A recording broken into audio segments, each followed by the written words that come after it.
Bueno, se escucha bien, ¿no?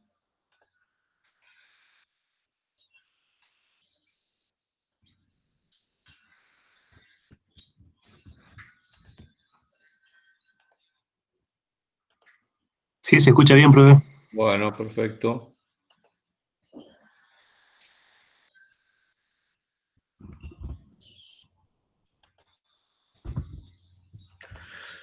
Bueno, ahí les dejé en la página algunos mecanismos del tema 5, el que correspondía, que era referente a algunas temáticas que habían quedado sueltos. Específicamente, como nosotros vamos a empezar a trabajar con algunos elementos estructurales y que suponen la determinación de cargas, queríamos completar algunos conceptos. Ustedes recuerdan que en resistencia de materiales partíamos de la idea de que las cargas, o sea, las fuerzas, eran datos, pero eso para el ingeniero es un elemento que necesita determinar. Específicamente para el ingeniero industrial va a ser el único que va a poder determinar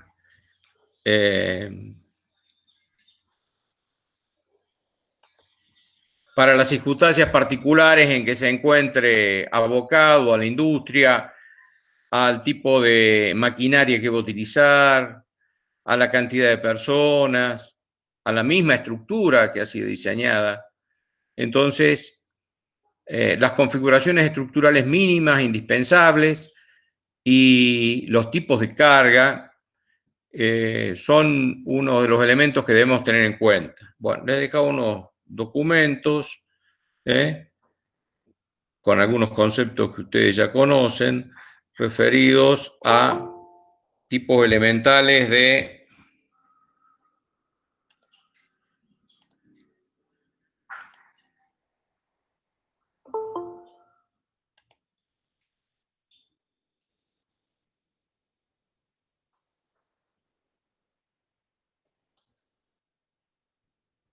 ¿Estamos compartiendo pantalla bien?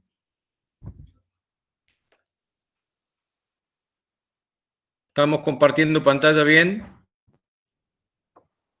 Sí, profe, se ve bien. Bueno, son los documentos que están en la página. Sí, Distintos profe. tipos, bueno, gracias. Distintos tipos de elementos estructurales y cómo trabajan.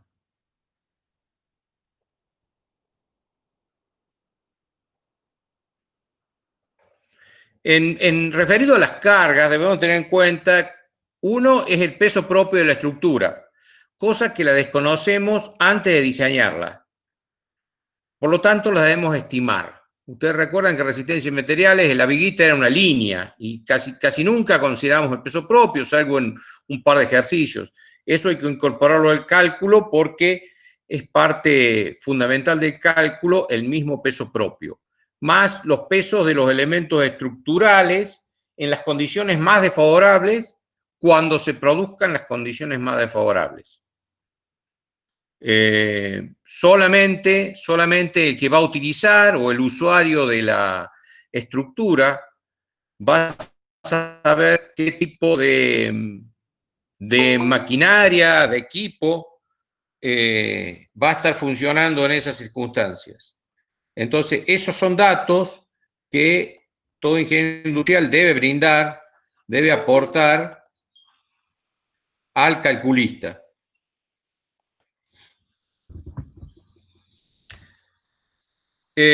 Para la determinación del peso propio de las estructuras existen tablas porque es fácil de reconocer que el metro cuadrado de mampostería o el metro cúbico de mampostería o el metro cúbico de hormigón tienen valores ya prefijados.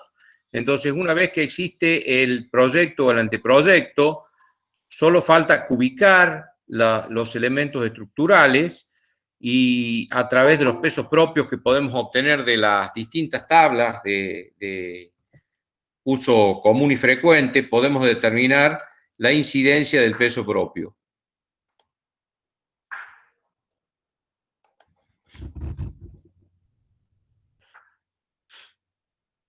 Bueno, A ello le podremos situar los elementos que están apoyados o que soportan la estructura, como presión de agua si hiciera falta, el esfuerzo del viento, el esfuerzo sísmico. Existen tipos de cargas que son fijas o permanentes, por ejemplo, el peso propio, y otras que son eventuales o móviles. También tenemos que tener en cuenta esa combinación de cargas.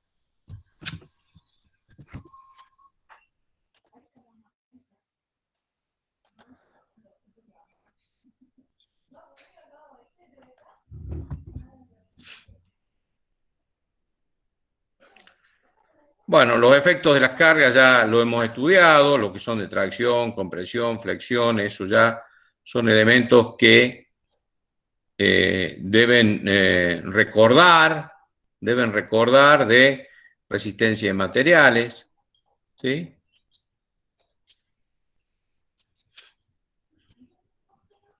Hay aquí elementos que ya son conocidos por ustedes. El triángulo, la base de las estructuras reticuladas.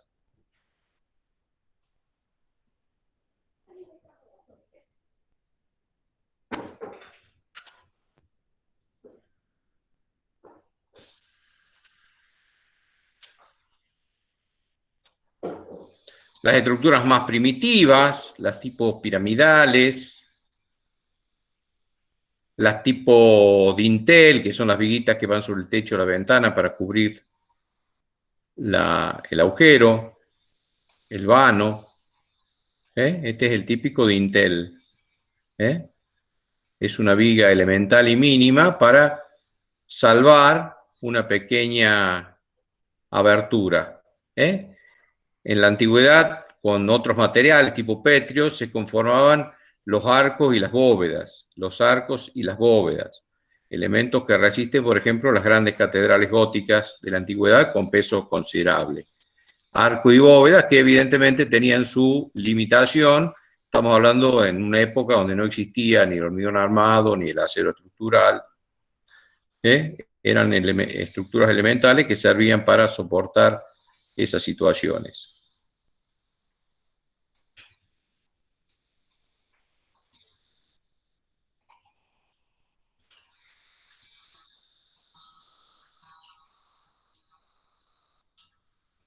Evidentemente, esto provocaba muchas limitaciones e impedía las grandes superficies abiertas, tipo, por ejemplo, lo que necesitamos en las fábricas. Requerían apoyos intermedios y eran estructuras de gran peso.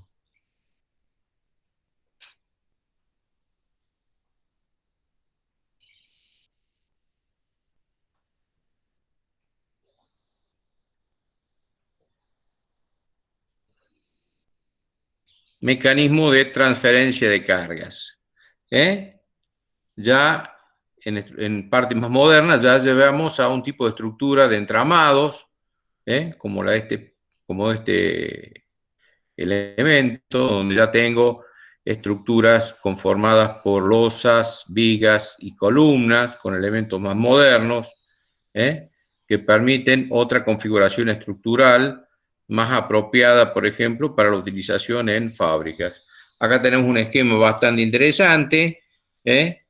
Aquí el pie, el cimiento, aquí el pilar o columna, la viga y las viguetas. Esta es una consulta bastante frecuente que realizan los alumnos sobre cómo trabajan estos elementos y cómo se denominan. Cimentación o fundación, columna o pilar, la viga principal y la vigueta, porque es, en este caso, la vigueta de techo. Acá se colocan los elementos, los ladrillos huecos y se hormigona. Las columnas o pilares. Ya elementos triangulares que ya hemos visto la utilización. Bueno, y otros más complicados. Aquí está interesante cada elemento cómo trabaja, ¿no? Fíjense, a compresión, el tirante, un típico puente colgante.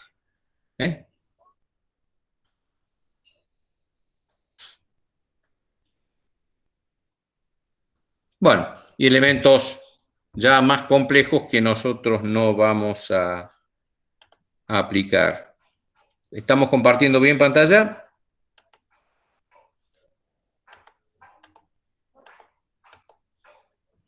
Sí, profe.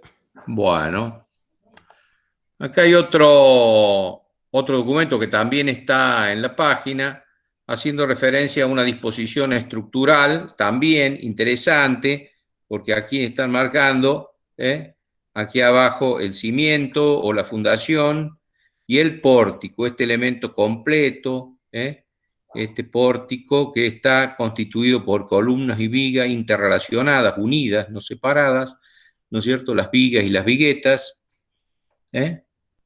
Aquí hace referencia a muro de carga, es un muro, es una mampostería sobre la que apoya, sobre la que trabaja estructuralmente la vigueta. La vigueta está descansando no sobre una viga acá, sino sobre un muro de carga o muro portante, que hay que diferenciarlo de la mampostería común, que solamente hace de relleno o cerramiento, pero no tiene un fin estructural. Este muro de carga es muy importante. Por ejemplo, no podríamos eliminarlo, este muro de carga, porque se nos caería la vigueta. Esta es la llamada mampostería portante. Entonces es muy importante saber a través de la documentación si este elemento se puede eliminar o no. Una mampostería común se podría eliminar porque la estructura no descansa en él, en el caso de este muro de carga no. Bueno, ¿cómo se llaman en el caso de las estructuras reticuladas? Los tirantes, los pórticos, el soporte, las correas, la denominación que tienen estas vigas longitudinales. Bueno, de vuelta el pórtico, el arco, el muro de contención, el muro de carga y las estructuras trianguladas. Bueno, son pequeños elementitos que nos ayudan a gráficamente distinguir algún tipo de elementos estructurales. ¿Cómo vamos hasta ahí? ¿Dudas, consultas?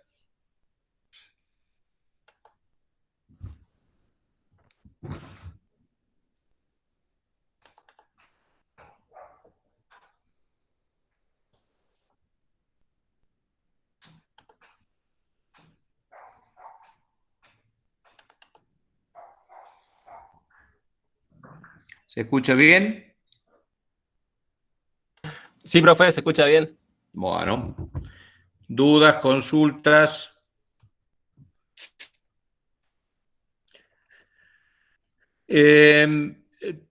Tipos de cargas, más allá de las cargas verticales descendentes, que son las cargas gravitatorias y las cargas producidas por las personas y las maquinarias, se distinguen las cargas, por ejemplo, referidas a los vientos, que tienen la característica que son cargas de acción horizontal.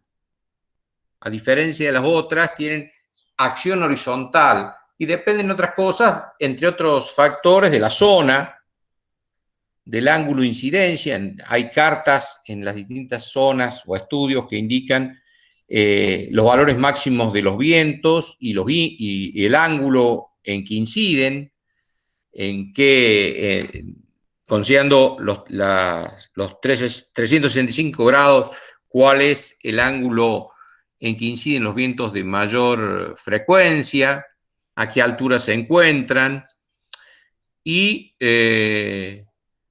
a ello podemos oponerle, podemos tratar de regular la ubicación en planta del elemento estructural de manera que no impacte de la manera más desfavorable en la dirección de los vientos máximos. Un diseño aerodinámico ayudaría a tratar de compensar este valor. La incidencia del viento depende de su velocidad y de la superficie perpendicular sobre la que impacte. Así que un diseño apropiado, aerodinámico, o girando la ubicación de nuestra estructura podría minimizar el efecto de los vientos de manera que no incida tan fuertemente sobre la estructura. Otro elemento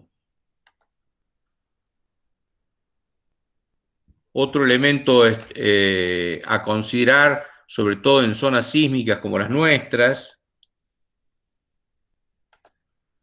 es el efecto sísmico, que también se considera como una carga o equivalente horizontal. Eso obliga a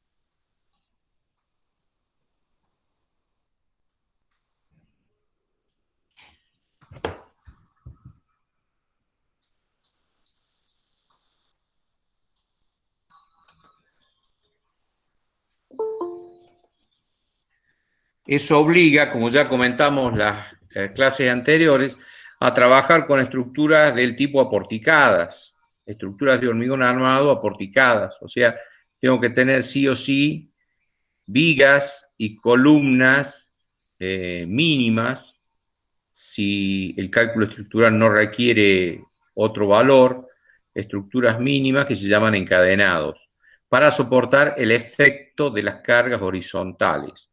De nada vale, como pretenden algunos,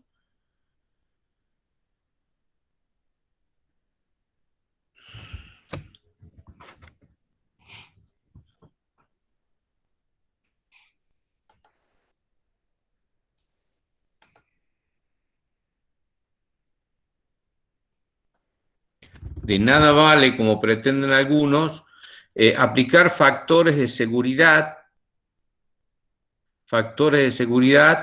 a las cargas verticales. No tiene ningún sentido. Si en la estructura hemos calculado las cargas verticales y le aplicara un factor de seguridad 2, 3, 4, 5, jamás nos van a considerar el efecto de cargas que no sean verticales. El efecto de las cargas horizontales, por ejemplo, de viento y de sismo, hace que esa no sea una precaución válida. Debemos generar los mecanismos de manera tal de que la estructura resista tanto como las cargas verticales como las cargas horizontales correspondientes. ¿Cómo vamos hasta ahí? ¿Dudas, consultas?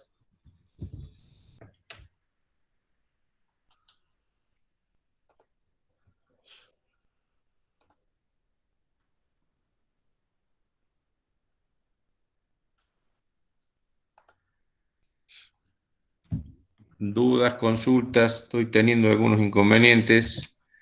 No sé si me están siguiendo.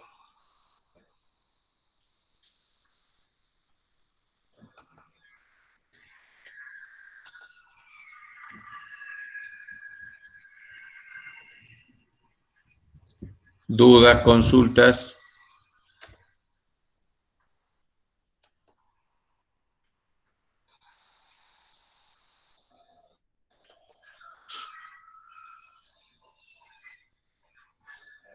Alguno por micrófono que me pueda comentar cómo se recibe el audio.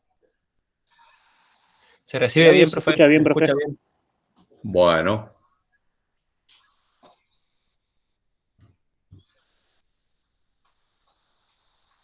¿Ninguna duda, ninguna consulta por el momento?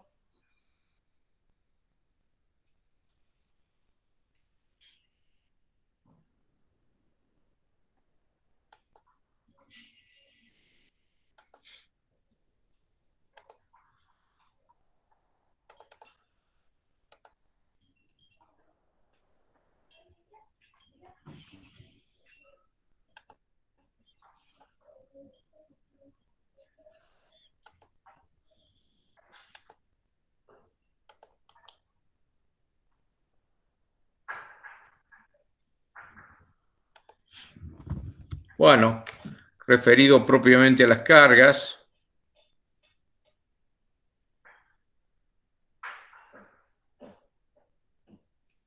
las cargas pueden ser gravitacionales, eólicas, sísmicas, especiales, por ejemplo, debido a maquinaria, presión del agua, presión del terreno,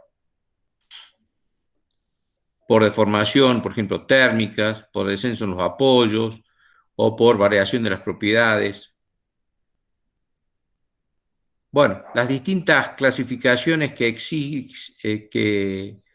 existen referido a las cargas sobre su origen. Por ejemplo, aquí un detalle de las gravitacionales, eólicas del viento, de las sísmicas. No somos la única zona sísmica, existen muchos sectores del planeta que están sometidos a factores sísmicos. Por lo tanto, todo lo que podremos entender referido a los fenómenos sísmicos tienen validez universal y se pueden aplicar en cualquier lugar del planeta que sí lo tengan. No es que solamente porque nosotros estamos aquí debemos tener tener en cuenta el tema de las cargas sísmicas, ¿no? Las cargas pueden ser estáticas o dinámicas. Si las cargas son estáticas, en principio no había problema, rige todo lo que hemos visto en resistencia de materiales. Si las cargas son dinámicas, ya estamos ante un problema mayúsculo. Al mayúsculo debemos tratar de que esas cargas sean lo menos dinámicas posibles, y si no, eso ya requiere unos cálculos muy complejos.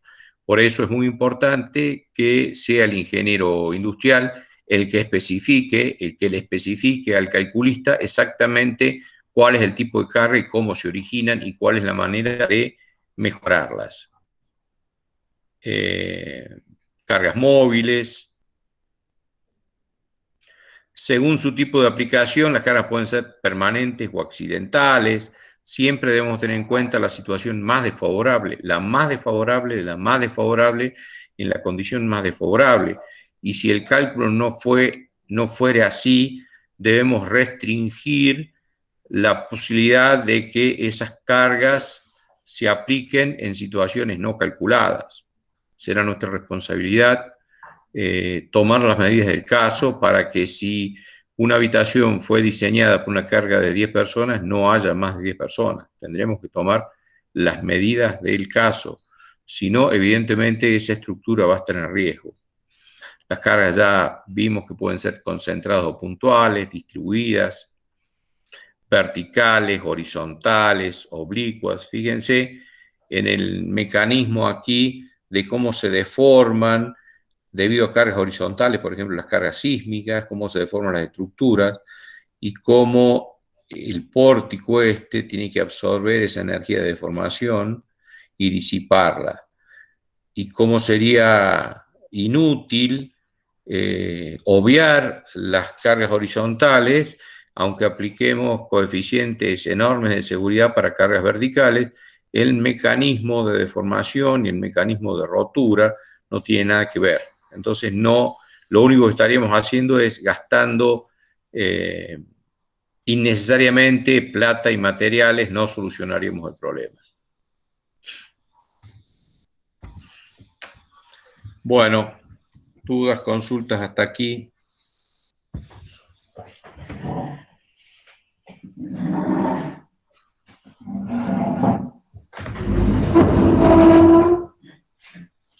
En la temática está referido a elementos estructurales y cargas. Dudas, preguntas.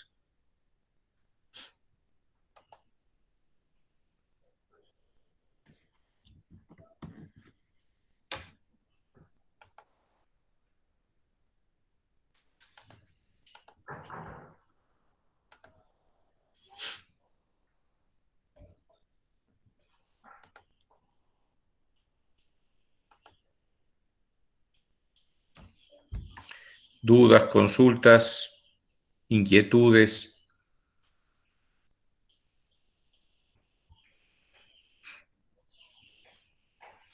Por ejemplo, un caso típico de cargas horizontales son las presiones debidas al empuje del terreno o presiones de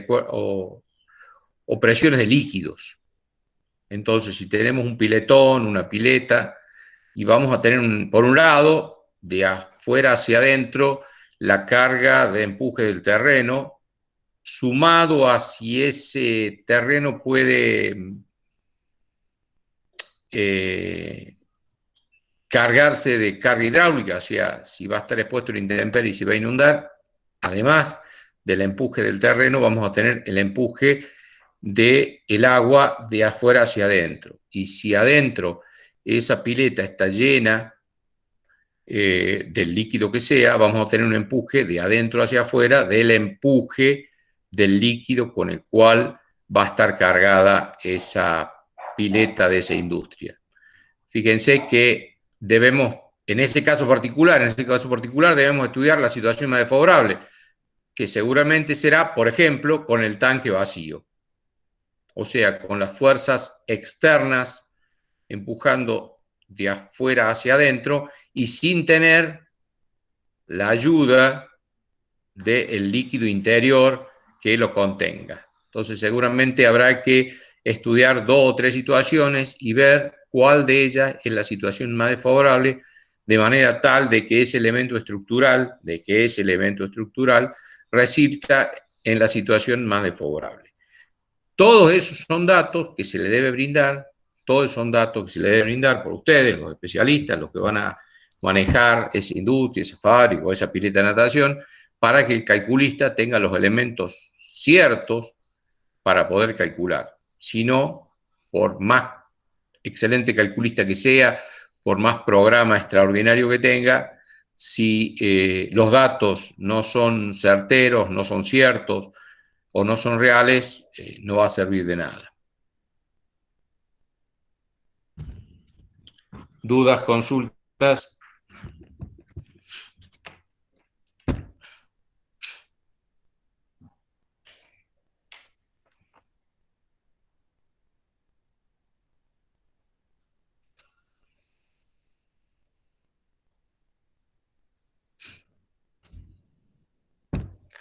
Bueno, eso referido a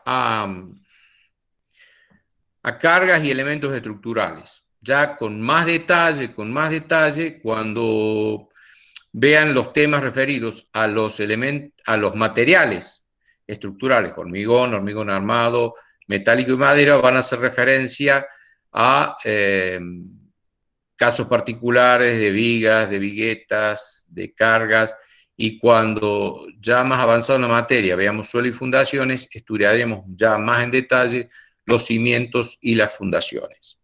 ¿Sí? Entonces, esto tiene la idea de darles un panorama general de cómo trabajan las estructuras y la importancia de que se determinen de forma certera las cargas. Ya referido a la otra temática, que son las tareas preliminares, por ejemplo, una de ellas es el obrador. Las tareas preliminares son todas aquellas tareas que debe ejecutar quien ejecuta la obra, quien realiza la obra, antes de realizar la obra propiamente dicha. Que puede ser acondicionar el terreno, hacerle el cercado de seguridad, que es seguridad para el propio personal y para la maquinaria y para las herramientas y los materiales que ahí se encuentren, el cartel de obra con las características técnicas que debe tener. En el caso de la obra pública está totalmente especificado, en el caso de la obra privada es un poquito más laxo el tema, pero de todas maneras el cartel indicador de la obra tiene que estar. La iluminación, siempre haciendo referencia a las actividades para hacer la obra, no para que la obra esté en pleno funcionamiento. El tema, por ejemplo, de la iluminación y la obtención de la energía eléctrica para ejecutar la obra no es un tema menor.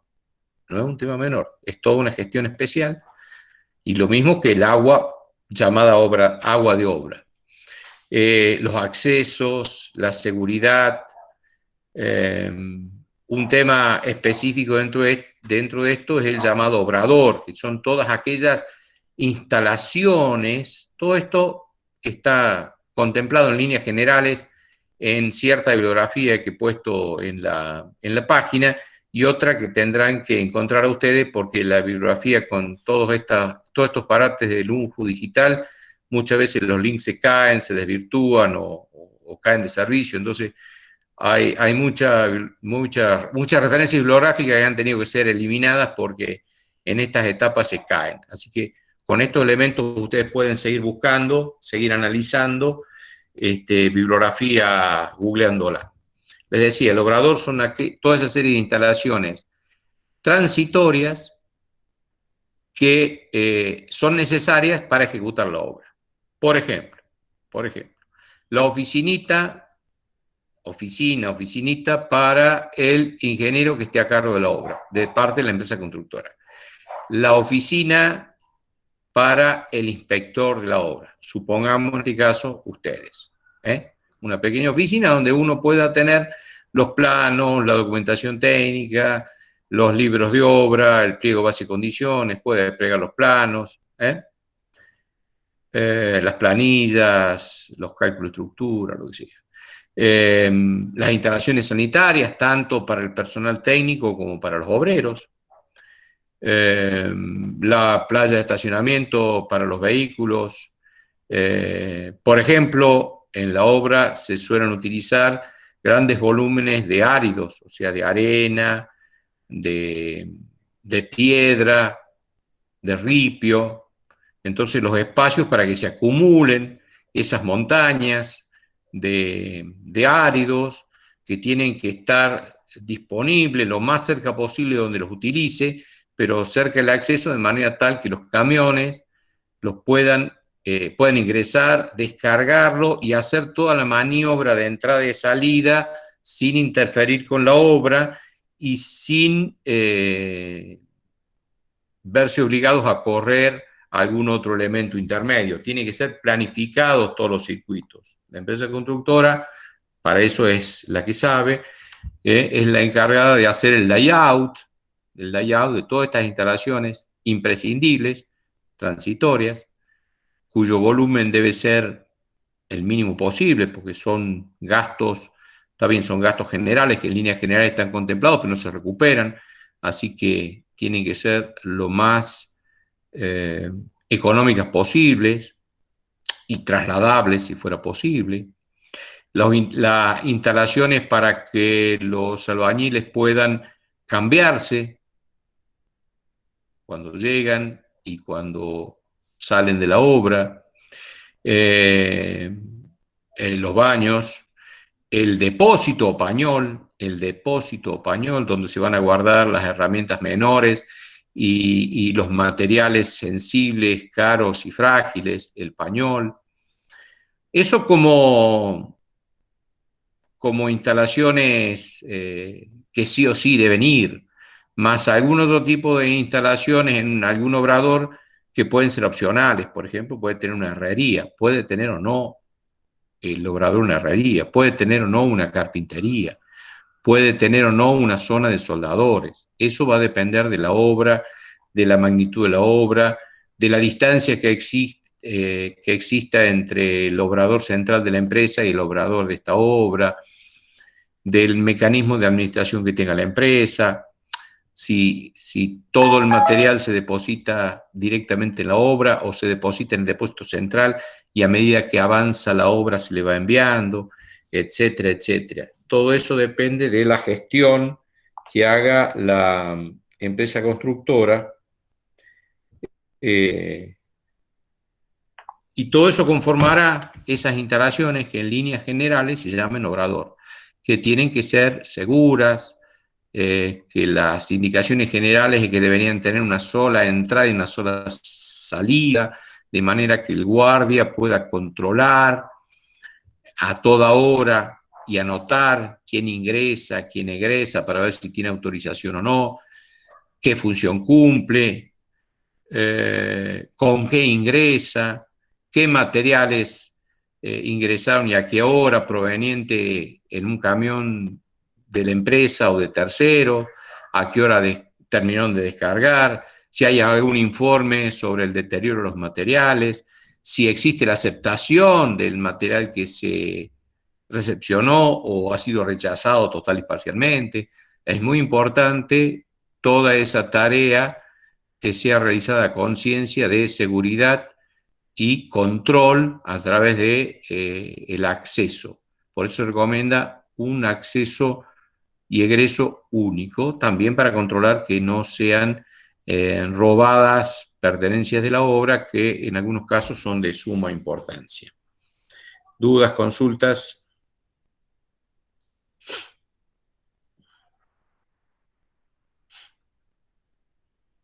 ¿Se escucha bien? Sí, se escucha bien, profe. Bueno, ¿ninguna duda, ninguna consulta? ¡Wow!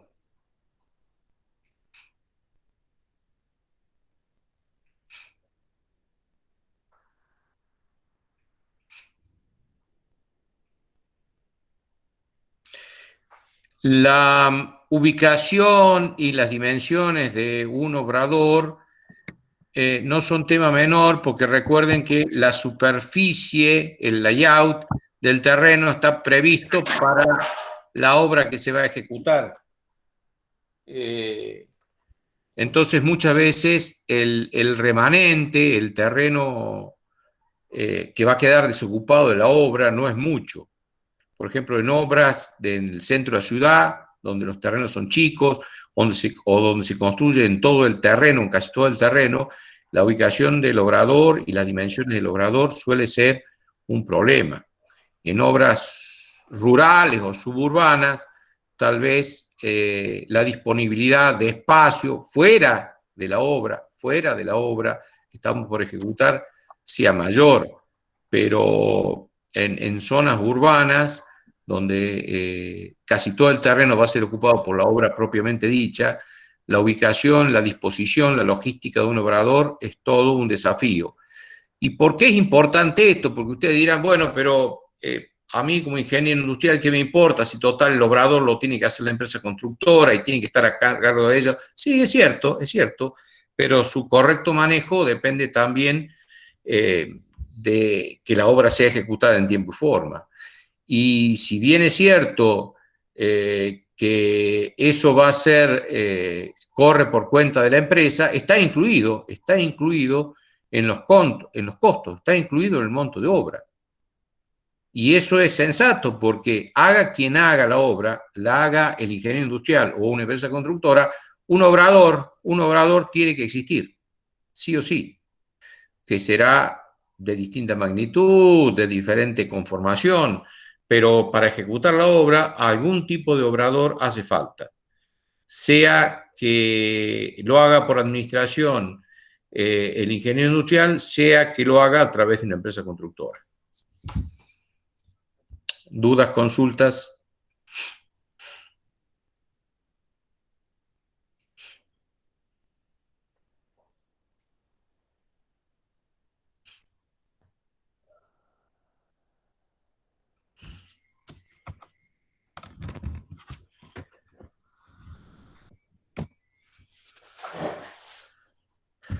¿Dudas, consultas?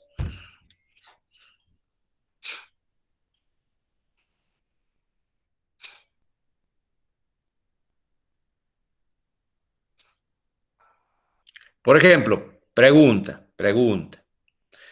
¿Puede ser una sola oficina que compartan, digo yo, para achicar gastos, que compartan el jefe de obra con el inspector? ¿Podrá ser una sola oficina?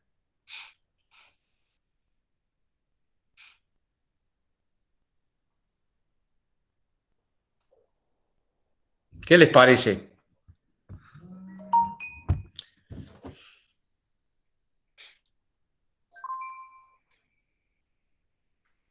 Opinen. ¿Qué les parece? Una sola oficina y bien puesta, en vez de dos oficinitas, ¿no parece más razonable?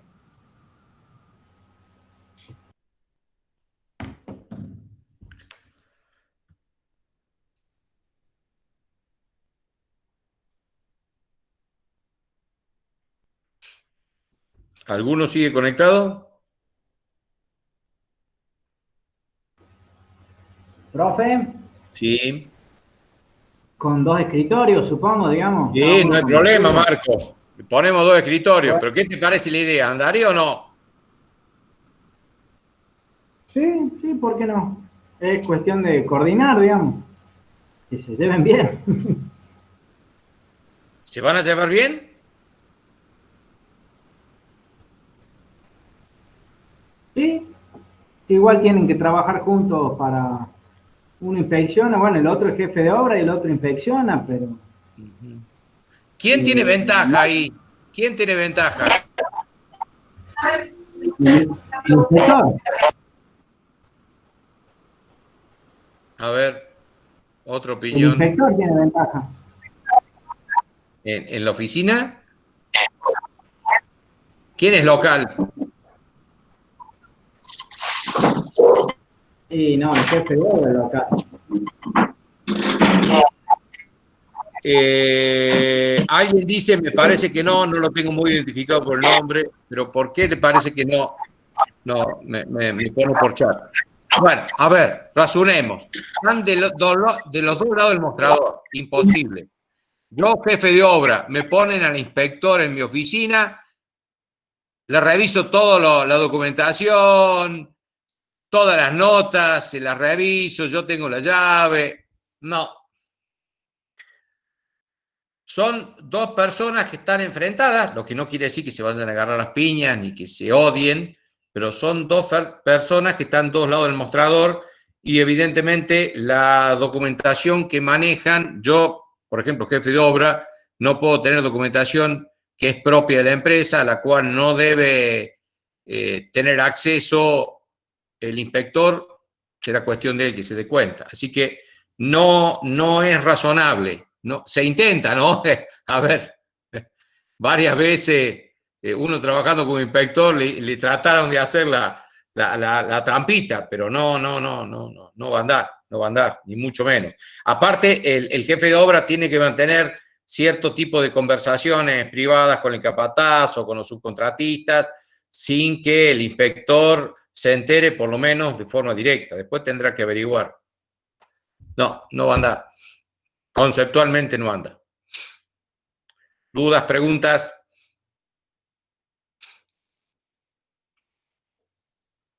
Miren que este tema va en el parcial, ¿eh? Toda esta temática va en el parcial. Yo lo veo muy tranquilo. A lo mejor han entendido todo, han leído de más y bueno, ojalá. Pero todos son los temas que van en el parcial.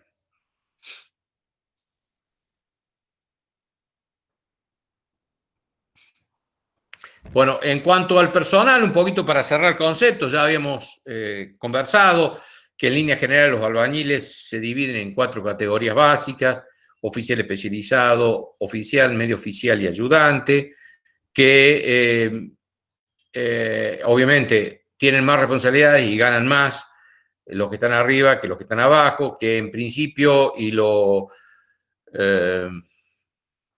ideal es que el personal en la industria de la construcción entre como ayudante y se vaya capacitando y que vaya adquiriendo habilidades de manera y responsabilidades de manera que pueda ir ascendiendo y cumpliendo funciones de medio oficial u oficial. En la obra habitualmente el capataz selecciona grupos de albañiles para hacer tareas determinadas. Entonces, por ejemplo, para hacer un revoque, por ejemplo, dos oficiales y un ayudante se podrían hacer cargo del revoque de una pared, mientras los oficiales revocan, el ayudante va y viene con el balde y la mezcla para acercárselas y subírselas hasta el andamio, etcétera, etcétera. Entonces, los trabajos no siempre son individuales, se hacen grupos de trabajo, generalmente es una tarea que corre a cuenta del capataz. En líneas generales y la escala jerárquica, si la ampliamos y empezamos de arriba hacia abajo, podría estar el jefe de obra, ingeniero, arquitecto, maestro de obra, después el capataz, y después los oficiales especializados, oficiales, medio oficiales. En paralelo al capataz podría estar el pañolero. En paralelo al capataz podría estar el pañolero, es la persona responsable de administrar el pañol. Tiene que tener ciertas cualidades, tiene que ser una persona ordenada, que sepa leer y escribir, que tenga idea de materiales, que tenga idea de construcción, para administrar herramientas, equipamiento y materiales de forma certera, de manera que siempre estén disponibles a mano y siempre se sepa en todo momento qué disponibilidad o no hay de determinado material, herramientas, si las herramientas tienen que ya devolverse, tienen que afilarse, si están en perfectas condiciones o hay que repararlas. Todo un manejo administrativo básico, pero administrativo, que tiene que tener el pañolero, que además generalmente tiene las tareas atinentes al seguimiento del control de la asistencia, el cumplimiento de la asistencia del personal. Habitualmente en la construcción, habitualmente es lo habitual, se trabaja de 8 a 12 y de 14 a 18 horas. De lunes a viernes y sábado de 8 a 12 horas. Y eso hace un total de 44 horas semanales. Ese es más o menos la tarea habitual. Entonces el personal marca la entrada a las 8 de la mañana y la salida a las 6 de la tarde, pero hay que tener controlado que al medio, que no me se desapareció, que esas 2 horas que tiene para descansar y almorzar, ha cumplido y a las 14 horas se ha reintegrado a sus tareas. En obra habitualmente se trabaja por hora y se controla la tarea. O sea, el capataz debería controlar la tarea asignada, no así el horario de entrada y salida, que quedaría reducido a un control de un reloj y a un seguimiento del capataz que retire las tarjetas de manera de controlar si no ha habido algún suceso al medio o alguien se tuvo que retirar enfermo o accidentado, etcétera, etcétera. También habitualmente el pañolero es el que maneja la caja de el botiquín de asistencia, el botiquín de remedios y de emergencias por algún accidente menor, algún inconveniente en la obra. Bueno, dudas, consultas.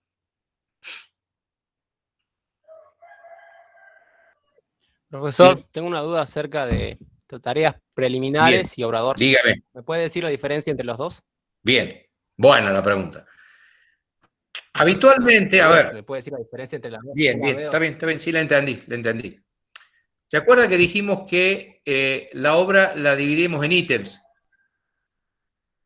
Habitualmente el primer ítem son tareas preliminares, que incluye muchas cosas, entre una de ellas es la construcción del obrador. Una de las tareas preliminares es la construcción del obrador. El otro, el cercado perimetral, el otro, el cartel de obra, el otro es la iluminación de la obra, el otro son la limpieza del terreno, el otro sería el movimiento interno de suelo, rellenar en un lado, excavar del otro lado, etcétera, etcétera. O sea, la tarea preliminar es el ítem primero y el más grande, que incluye una actividad muy importante que es el levantamiento del obrador.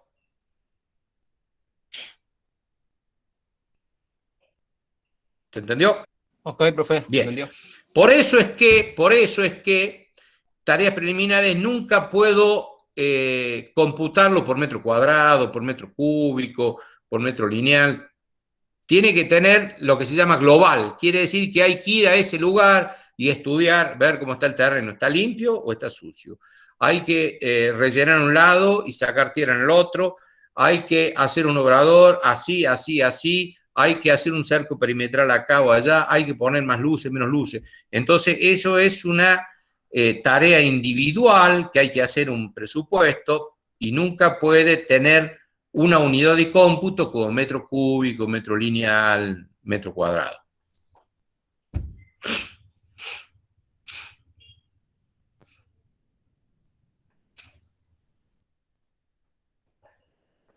¿Qué más?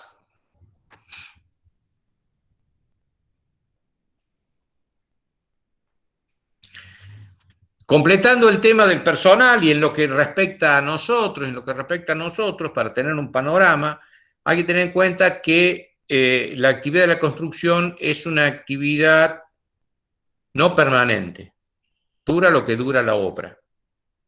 Entonces, el personal puede incorporarse al principio, en cualquier etapa de la obra, y al final de la obra se dar de baja. Ahora, las empresas constructoras que tienen muchas obras y que se ocupan de conseguir obras, y para eso ya vimos el tema de la licitación, y que estar pendiente y atento, y estudiar los llamados a licitación para que la empresa constructora pueda conseguir otra obra y pueda mantenerse y vivir de eso. Entonces las empresas constructoras tienen algún tipo de personal que ellos lo consideran permanente, que lo van a mantener entre el periodo de una obra y otra obra, o pasan, si ya estuviera la obra en funcionamiento, una segunda obra, pasan directamente a la segunda obra, y si no, otras se le dan de baja. Para incorporar, entonces teniendo en cuenta esto, existe por ley un fondo especial de garantía que tiene la industria de la construcción, que se llama Fondo de Desempleo, y le aseguran un determinado monto de dinero al personal de la construcción que esté eventualmente desocupado durante un tiempo. Son leyes y legislaciones que van variando con el tiempo y que no nos interesa a nosotros en este momento el detalle de eso, porque no somos albañiles. Pero sí hay un fondo de garantía para cubrir esos baches o esos periodos en los cuales la gente puede estar sin una obra hasta que aparezca la siguiente. Eso genera que los albañiles tengan una libreta con la cual se maneja el fondo de depósito de garantía, y esa libreta nos sirve a nosotros como elemento valioso para estudiar los antecedentes de la gente esa de la construcción. Entonces, ahí están consignadas en qué empresa constructora trabajaron, desde qué día hasta qué día, con qué categoría entraron y con qué categoría salieron. Y a continuación, en qué otra empresa trabajaron, desde qué fecha hasta qué fecha y con qué categoría ingresaron y salieron, etcétera, etcétera, etcétera.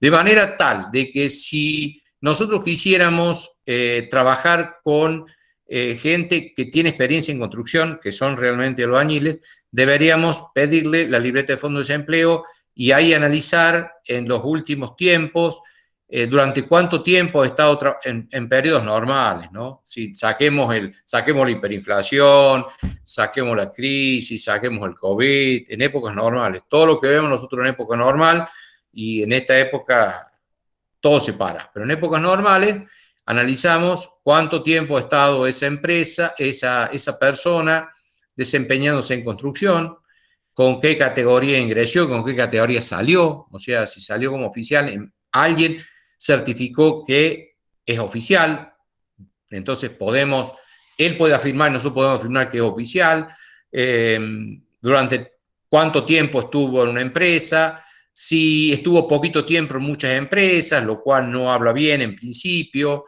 si permaneció mucho tiempo en una empresa, en principio habla bien, porque la empresa lo ha tratado de cuidar, lo ha tratado de resguardar y ha ido de obra en obra.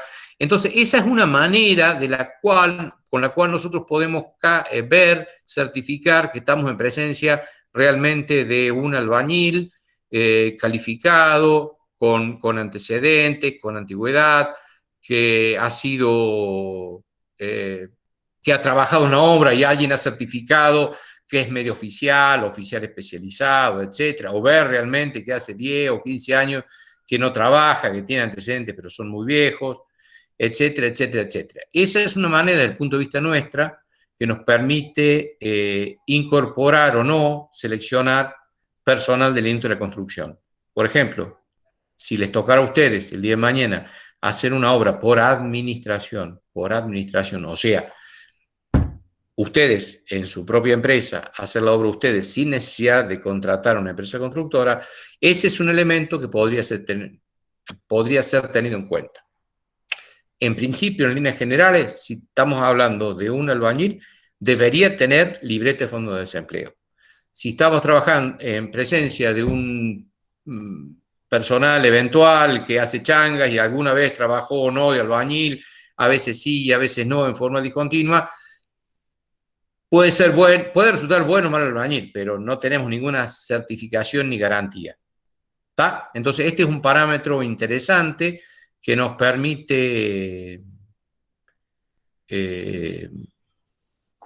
poder determinar si incorporamos o no a esa persona, más allá del seguimiento interno que le hagamos, más allá de la calificación que le va a hacer el capataz a los 2, 3, 4, 5 días para ver si responde o no de acuerdo a las expectativas. Bueno, dudas, consultas.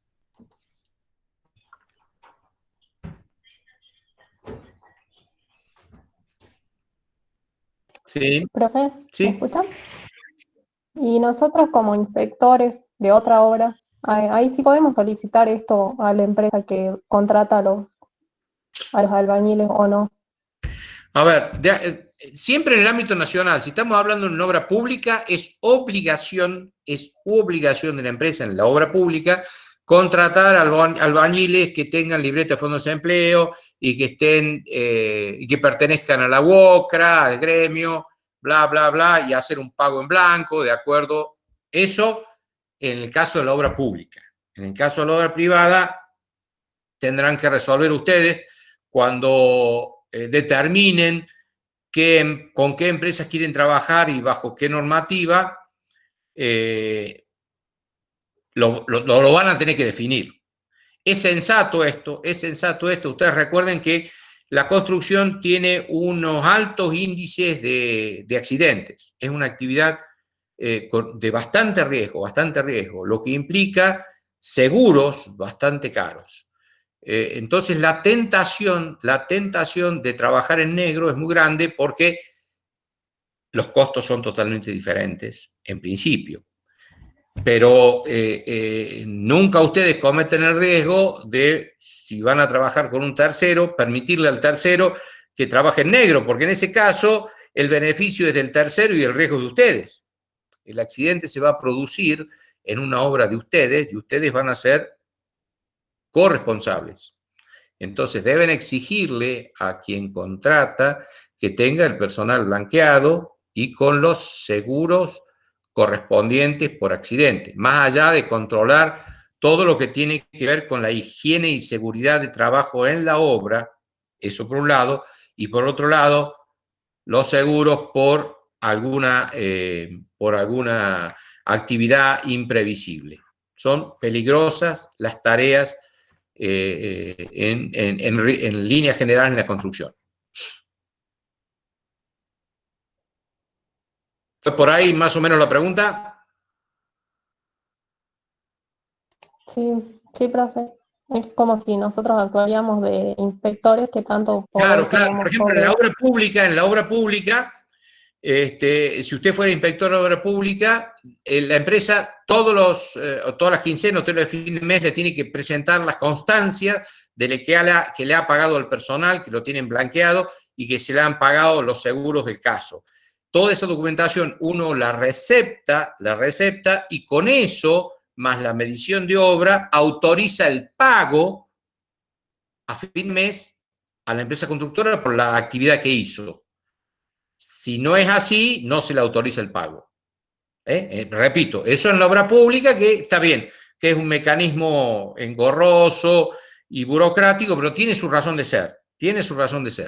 Es cuidar de que la persona cobre lo que corresponde, esté en blanco, tenga los seguros que corresponden, y bueno, si así fue cotizada la obra, así fue cotizada en la obra pública, las cotizaciones del personal son en blanco, con el seguro, etcétera, etcétera, etcétera. Entonces, si lo cotizó así la empresa, si lo incorporó en su precio, y si eso voy a tener que pagar yo, y me tengo que asegurar de que a la gente le pague lo comprometido. Está incluido en el costo.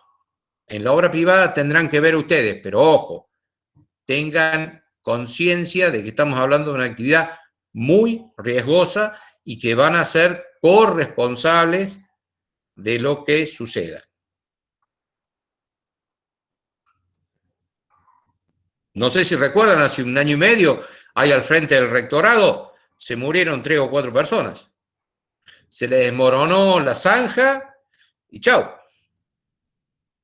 Se les cayó encima, estaban haciendo una excavación no muy profunda, se les cayó la tierra encima, 5 minutos después ya estaban muertos.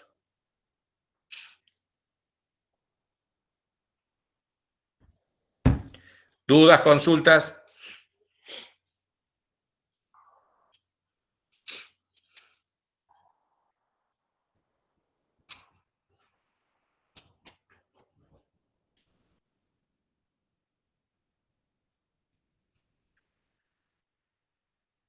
¿Dudas, consultas del tema 5?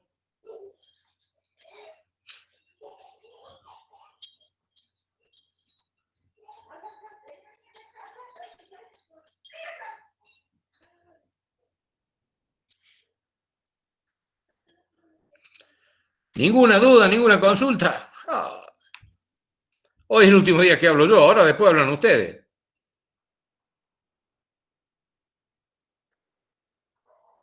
Bueno, a ver, grupo 1 y 2, ¿cómo está organizado para el jueves que viene? El jueves es la exposición de grupo 1 y grupo 2. ¿Cómo han pensado, cómo ha organizado esa exposición? ¿Cómo vamos a trabajar?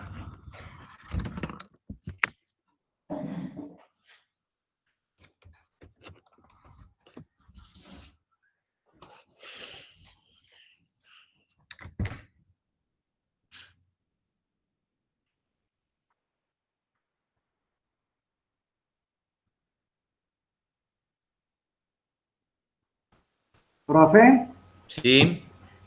sería el próximo jueves, no este, ¿no? El otro. No, de acuerdo al programa, ¿está este jueves o no?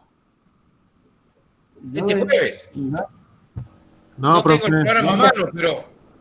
la semana del 31 es. ¿Y qué hay esta semana? Bueno, no lo tengo a mano. Ustedes dicen que no es este jueves, que es el lunes. Dice semana del 31. No, la Ajá. presentación empieza en la semana del 31. Bueno, perfecto. Bien. Habíamos pensado por Meet.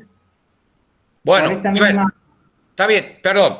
Yo no tengo problema. Ustedes se organizan, pero Sí, el lunes que viene pasó 1 hora, ya le pongo la nota del grupo 1. Pasó otra hora, le pongo grupo 2. No vengan que no me organicé, que no lo pensé, que no, porque justamente de eso estamos hablando, de trabajo en equipo y de organización. Así que tengan en cuenta de que el día que, supongamos que sea el lunes va la nota. ¿Está? sí. Bueno, ahora usted dígame, por mí me parece bien. Bien. Entonces, vamos a estar en una sesión como esta, ¿no es cierto? Sí, Bien. Estoy hablando con alguien del grupo 1, ¿no es cierto? sí. Bien. Ustedes tienen preparado un PowerPoint, un PDF, lo que sea, que lo van a compartir pantalla y lo vamos a ver nosotros. ¿Así es? Vamos a preparar o un PowerPoint o un PDF. Bien. Un Word, un archivo de ese tipo. Bien. Entonces, ustedes van a compartir pantalla con nosotros y 1, 2, 3 que ustedes designen van a ir explicando y dando lugar a las preguntas y contestando las preguntas que vamos a hacer. Sí. Bueno. ¿Usted sabe si podemos compartir en este momento como para hacer una prueba? ¿Sabe si se puede? A ver, yo no sé porque no lo hice nunca, pero la clase pasada, alguno de ustedes me dijo que ya lo han hecho en otras materias y que sí pueden. Yo no sé. Sí. Bien. No, ya lo hemos probado en otra materia. No sabemos si su sesión admite eso o no, porque no sabemos si cambia por la diferencia de usuario. Creemos que sí se puede. No tengo idea. ¿Querés probar ahora o probamos el jueves? Bueno, Sí, pruebo con un archivo PDF. Probá ahora, probá ahora.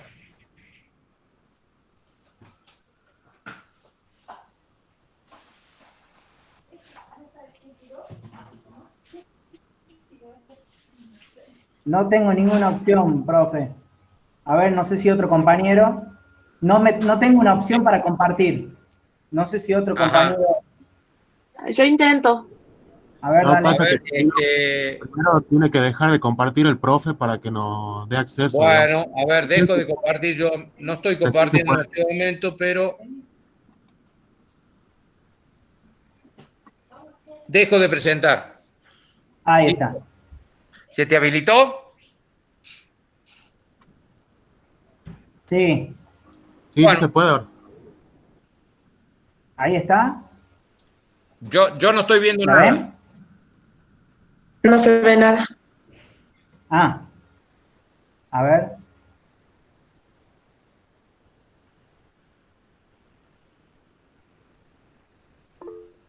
Ahí. Parece que sí. Marcos Bione. Decía así. Sí. Bueno, vos sos Marcos, bueno. Pero todavía no estoy viendo nada, Marcos. Me salió un cartel que decía Entonces- Marcos Bione, pero Sí se ve. Sí se ve, Marcos. Al menos yo lo veo. Sí se ve, profe. ¿Qué ven? Sí se veía. Cargas. Estamos viendo el PDF. ¿El PDF de cargas? Sí. Sí. sí. Sí, el PDF de cargas. Y yo no veo nada, a ver. ¿Profe, usted lo ve? No, yo no. ¿Quiere probar otro de los chicos? A ver. ¿O Capaz que toque el algo profe te usted, tiene que profe? permitir. ¿Y dónde O no lo sé. permito? No, si lo vemos es porque ya le está permitiendo. No, profe, tiene su pantalla fijada, capaz. Ah, Ajá. sí, capaz que eso. Ah, eso debe ser. Si todos me ven, el profe me debería ver. Sí, no, evidentemente es un problema mío, pero ustedes tienen ni idea.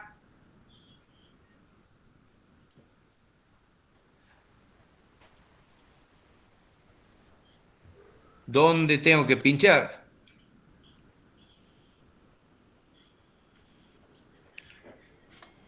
Porque Profe, tengo cuando las hace, opciones todas las presentar. cuando pone el cursor encima de la imagen de su cámara, le aparece el simbolito de un pinche. Si está activo ese, está fija su cámara, digamos, en su pantalla. Sí, pero sobre la cámara no me aparece. A Y ver. si no, al costado en la lista de contactos donde está el nombre, también aparecen los pinches. Ajá, ¿y tengo que sacar el pinche? Claro, tiene que sacar el pinche. Ya lo taché. ¿O no? Y ahí debería aparecer la presentación de Marcos.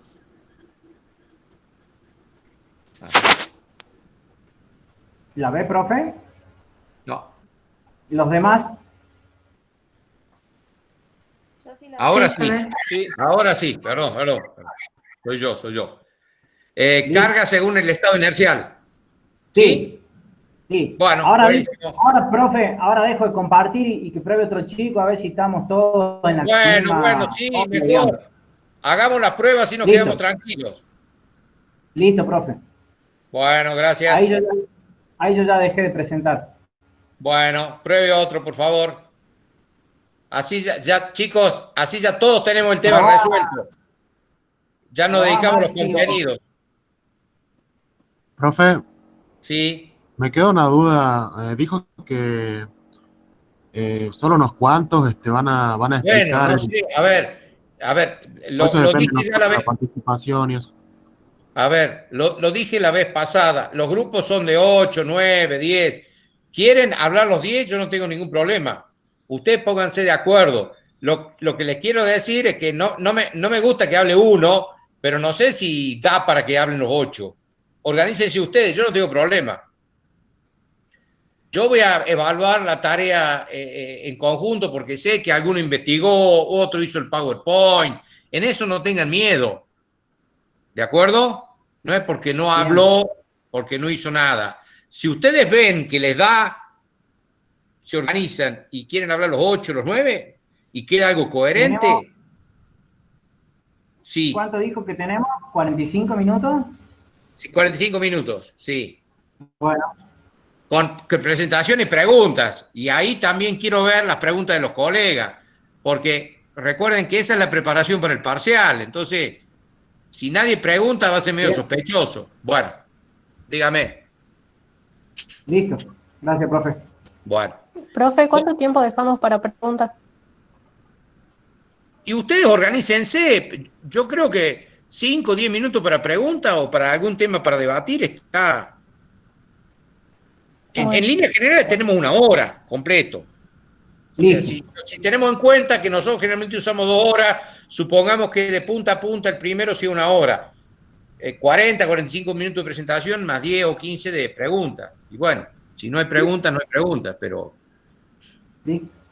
estaría bueno que compartan ideas, que presenten propuestas, que hagan sugerencias, que generen ustedes mismos preguntas. Ustedes traten de ponerse en panel de profe y vean la manera de la cual el resto de sus compañeros vaya a aprender del tema. Ustedes pueden generar las dudas o las preguntas, o pueden hacer 15 minutos de exposición y preguntas, no sé, organícense ustedes. Bueno, ¿algún otro que comparta? A ver si cerramos el tema este. Probá, Maxi o Belén o Juli. Ahí pruebo yo. Bueno.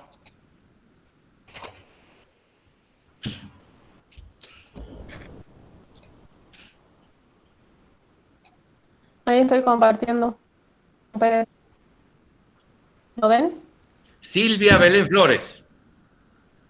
Hasta ahora veo tu Silvia. cara, vamos a ver. Sí, Bien. Perdón. Sí, sí. Sección 4. A ver. Sí, sí, Sección bien, 4, bien. Perfecto. Bien. Bueno, tema resuelto. Gracias, Grupo 1. Así el resto de los grupos tome en cuenta el aporte de Grupo 1, así ya va viendo después cómo se hace. Y tengan en cuenta de todas las formas de exposición, cuál puede resultar la más ágil y la que más elementos nuevos o interesantes aporte, ¿no? No es agarrar un documento cualquiera de Google y recitarlo la forma más conveniente. ¿Bien? Bueno. ¿Qué más? Profe, ahí en el chat quedó una pregunta. A ver, pero sí. Bueno. De Magalí. Profe, tengo una duda. ¿En qué caso de que haya observaciones del inspector de obra, qué tipo de penalizaciones se ejecutarán en caso de que al pasar un plazo no se corrijan dichas observaciones? Bueno, bien, Magalí. El tema es el siguiente, les vuelvo a repetir, todo eso tiene que estar planteado en el pliego de condiciones generales. Yo sé que es pesado, pero les puse varios pliegos de condiciones generales, recórranlo, mírenlo, reléanlo y fíjense que están especificados los plazos, las penalidades, qué sucede en caso que cumpla, qué sucede en caso que no incumpla. Hay unas herramientas, una por cuestiones de tiempo no puedo decir todo porque no me daría el tiempo, y otra porque hay algunos elementos que sería interesante que los presenten ustedes, que si ya los conté yo, no es que no puedan hacer referencia, pero medio que se invalidan como novedad. Pero bueno, creo que viene a cuento del tema este. Habitualmente el mecanismo que utiliza la inspección y la obra para comunicarse es un juego de libros. Cada uno tiene un libro, son unos libros especiales, unos cuadernos especiales donde se redactan las notas. Son por triplicado. Entonces, la empresa, por ejemplo, constructora, tiene el libro de nota de pedido y el inspector tiene el libro de orden de servicio. Se compran en las librerías esos libros, ¿no? Estaría bueno que consigan alguno, estaría bueno que lo fotocopien a alguien, familiar, pariente, amigo que esté en la construcción, que trabaje en el instituto de vivienda, en alguna empresa que les permita fotocopiar alguno. Por ejemplo, el jefe de obra hace una nota y me dirijo al inspector solicitando autorización para hormigonar la columna C1, C2 y C3, por ejemplo. Entonces contesta el inspector, por la presente se autoriza el hormigonado de las columnas C1 y C2, no así la de C3 porque la armadura no es la conveniente, no es la apropiada. O origina la nota el inspector diciendo, por ejemplo, se solicita a la jefatura de obra la corrección de la pintura en tal lado porque no está en estado, o no se aprueba el piso que se ha incorporado a la obra porque no cumple con las características del pliego base y condiciones, etcétera, etcétera. Entonces, hay un juego de notas, de solicitudes y de órdenes y solicitudes que se hacen por escrito y por triplicado entre el jefe de obra y el inspector. ¿Ven por qué no pueden compartir la información? Entonces, se hace la nota y recibe bajo firma, hace el pedido el jefe de obra y recibe bajo firma el inspector, pone día y hora, retira una hoja y se la entrega y la otra queda, la primera hoja es fija y las dos siguientes son movibles del triplicado. La primera queda incorporada en el libro, la segunda se entrega, el jefe de obra se la entrega al inspector y el inspector se la entrega al jefe de obra, y la tercera, que es removible, va para los archivos tanto de la empresa constructora como de la entidad oficial que contrató por algún litigio o por algún inconveniente que haya en el obrador, que se mojó o se perdió alguna copia. Entonces, mediante el libro de nota de pedido y orden de servicios, se produce la comunicación oficial y técnica entre la inspección y el jefe de obra. Y todo el tema de las penalidades, multas y plazos tiene que estar especificado en el pliego bajo y condiciones, y si no, no tiene solución. Porque me parece, sí, que no, que de acá, que de allá, todo eso debería estar especificado. Bueno, por ahí se entiende, Magalí, para el resto.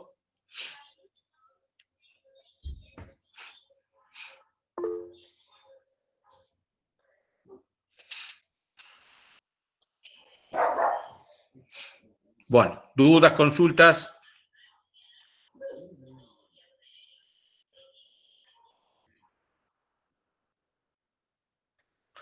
Les vuelvo a repetir, si por ejemplo para el grupo 1 y 2, que son los que más urgencia tenemos, porque el resto tiene unos días más de plazo, si quieren ustedes y tienen preparado un borrador, me lo envían con tiempo para que se los pueda avisar. ¿Sí? Apúrense a hacer un borradorcito del PDF o del PowerPoint, para ver más o menos si cumple las expectativas o no. Contra antes me lo envían, alguna sugerencia les puedo dar, alguna recomendación. Ok, profe. Bien, esto para todos los grupos, pero hablo específicamente porque estamos un poquito más apurados por los grupos que van primero. El resto obviamente lo tienen que ir haciendo. Recuerden que la presentación va a ser más valiosa cuantos más elementos aporten, siempre desde el punto de vista del ingeniero industrial.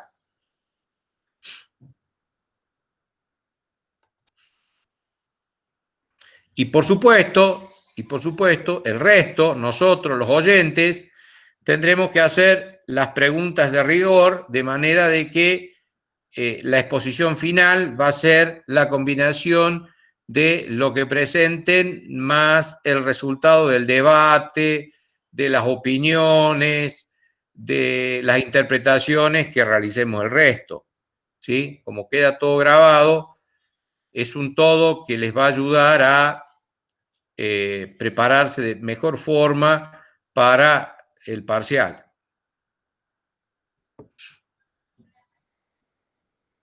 No se olviden, más allá de las presentaciones, que vamos a tener un parcial específico de cómputo métrico. Así que, además de ir preparando las presentaciones, vayan viendo cómputo métrico. cómputo métrico lo tiene que ir viendo porque lo vamos a evaluar como un trabajo práctico. Bueno, sí. El diagrama de Gantt, eso es algo interno de la contratista, ¿no? No tiene por qué ponerlo si va a hacer alguna licitación de obra con respecto a la obra. Y en la obra, está bien, es buena la pregunta. En líneas generales, en la obra pública generalmente lo piden. Generalmente lo piden. Piden que lo presente como documentación. En la obra pública se presenta firmado como documentación, está en la carpeta, se presenta firmado, y el inspector indica adelantos o atrasos en función del Gantt que ha presentado la empresa. Si no, ¿cómo? ¿De acuerdo? En una obra privada puede no exponerse. Lo sensato sería que el Gantt esté expuesto para que en todo momento sepamos en qué parte la obra y dónde estamos y qué es lo que viene. No solo en función de que estemos atrasados o adelantados, sino que vayamos viendo cuándo tiene que entrar tal subcontratista, cuándo se habilitaría tal laboratorio, cuándo los accesos están listos, cuándo el hormigón armado ya está disponible, cuándo tal sector ya lo puede ir habilitando e incorporar la maquinaria. Es una herramienta muy, muy importante el Gantt para la determinación de la obra antes de hacerla y mientras lo voy ejecutando, ¿no? Es un seguimiento, es la herramienta de seguimiento más importante. Así que sería deseable, que ustedes, por ejemplo, si ustedes están trabajando con una empresa constructora, que ustedes le exigirían a la empresa constructora que tenga el Gantt todo el día a mano. Es la única manera de poder hacer un seguimiento, y como el camino crítico está ahí, es la única manera objetiva de afirmar si se está cumpliendo o no con las expectativas, si se va a cumplir o no el plazo,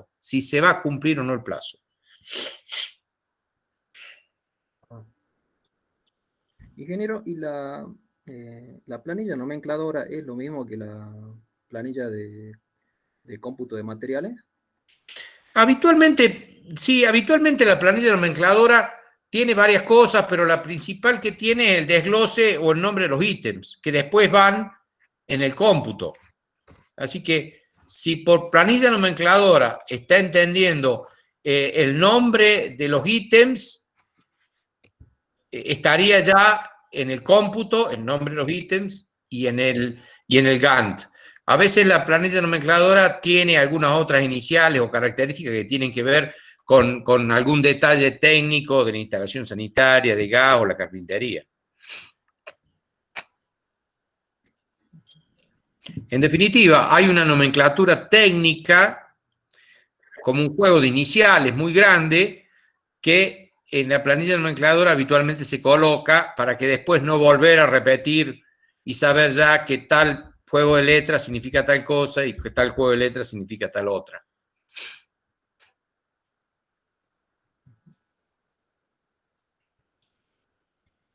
¿Algo más? Sí,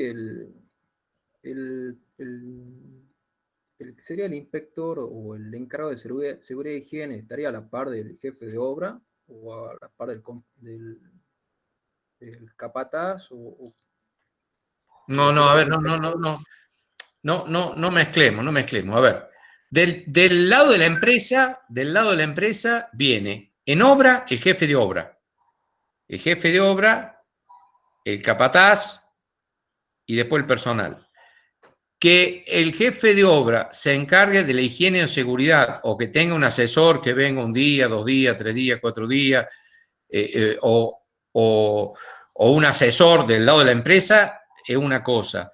Después del otro lado del mostrador, representando al que contrata, está el inspector de obra, que tendrá que velar por todas las cosas y por la higiene y seguridad y por la obra misma, ¿sí? Yo no contemplo la situación en que haya un encargado únicamente de higiene y seguridad en una obra. es una tarea que la debe cumplir de la empresa, el jefe de obra, y desde el punto de vista del contratista, el inspector, asesorado por quien tenga que asesorar.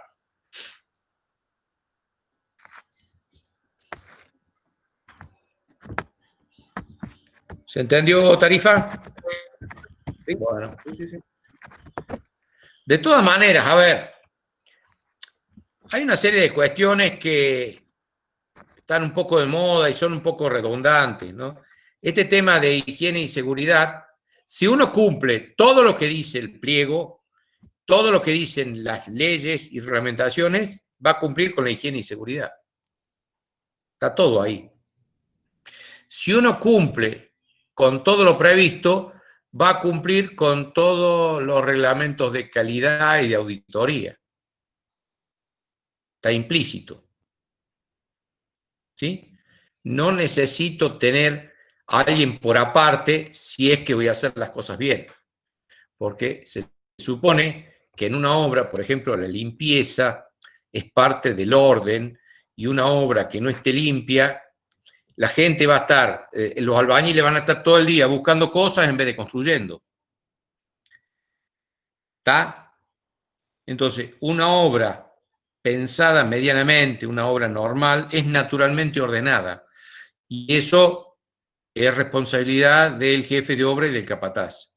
Porque si no, implicaría que la mano de obra no rinde y el material se rompe y el material se pierde y el material no se usa el material correspondiente en tiempo y forma. Entonces, ahora se incorporan muchos conceptos o figuras que podrían estar apropiadas o podrían estar de más si se es suficientemente desordenado y va a necesitar a alguien que te organice. Pero no necesariamente como una figura externa.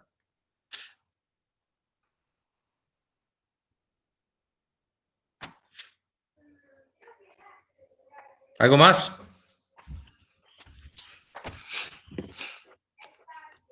Ingeniero, una pregunta. Sí. ¿La clase del jueves, de este jueves, va a ser solo consulta? Y no tengo el cronograma a mano, pero si usted... ¿Qué dice la clase del jueves? ¿Ustedes tienen ahora tienen el cronograma a mano? Yo para no salir de la reunión. ¿Qué dice? No me acuerdo, yo pensé que era la exposición ya. Cómputo y ¿Alguien tiene el presupuesto. cronograma a mano? Cómputo y presupuesto.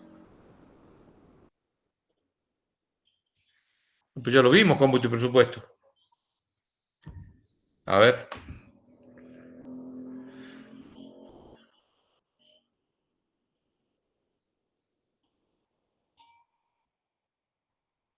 No sé si está viendo la pantalla, profe. Sí, estoy viendo la pantalla. No, bueno, pero es que está faltando una semana ahí. Esta semana falta ahí en esa planificación. No, claro. No, es que están mal. A ver, chicos, ven, puse mal los números. Está faltando una semana al medio. ¿Ven? Esta semana, que tendría que haber sido del 28, bueno. A ver, reprogramemos todo. Pasamos en blanco. El jueves consulta. El lunes que viene empiezan a exponer. En esa planificación me tragué una semana, por eso estaba así. ¿Se entendió? Sí, profe, sí se entendió. Bueno, entonces reprogramamos eso. El jueves, consultas, tanto para las exposiciones como para el parcial. Y ya empezamos, reprogramamos todo y las exposiciones quedan para lunes y jueves. Después, si nos sobra otra semana, la tomaremos. Si nos sobra otra clase, la tomaremos para consulta para el parcial. ¿Meta? Listo, profe. Ok, profe. Bueno. Listo. ¿Algo más? ¿Dudas, consultas?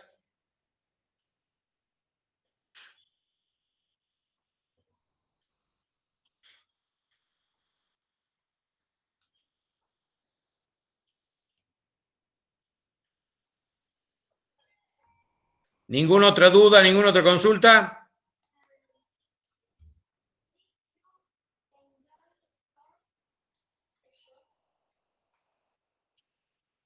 ¿No más dudas, no más consultas? No, profe.